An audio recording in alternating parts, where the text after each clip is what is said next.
另段消息，继续来看国民党的立委叶元之、洪志康，为着要做选民服务，甲基层的远景施加压力。洪局长为着要甲叶元之来道歉，佮特别办3道来谢罪。叶元之早起出面来陪会，讲迄届食饭的主角毋是伊只是到场拍一个招呼，讲这饮料拢是无影无食。洪局长嘛讲无这个代志。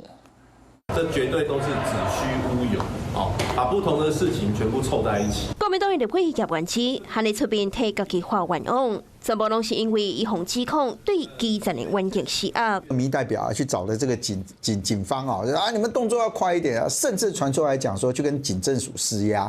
据说这个警察这个分局这个警察还摆桌谢罪。会发生这件代志，听讲就是因为有李明因为电脑被偷摕去，一直无法度破案，李明就去找李长斗。国民党的立委叶元之得到消息，就投诉到警政署。16个警政署佮发公文，要求在地棒球分局合法处理。16个到伫1月7日，时任棒球的分局长陈武环就办3地道，且在地检署做伙食饭，向叶元之会师咧。 事后，伊嘛红调到中和分局做分局长。确实有1月10号吃饭这个事，但是那个吃饭就是分局长约我，那我也不是主角。然后大家见面就是寒暄，就是跟地方，我去就跟地方刮干净，就这样子的。我甚至连内政委员会委员都不是。我今天有办法施压警政署去调动一个高阶警官吗？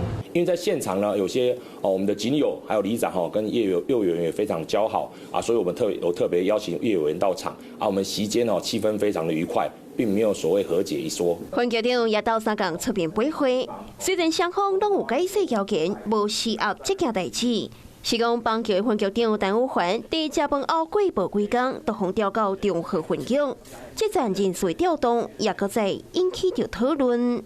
Hello， 我是张新文。想要抢先掌握最及时的新闻资讯吗？赶快订阅、按赞、开启小铃铛，锁定华视新闻 YouTube 频道。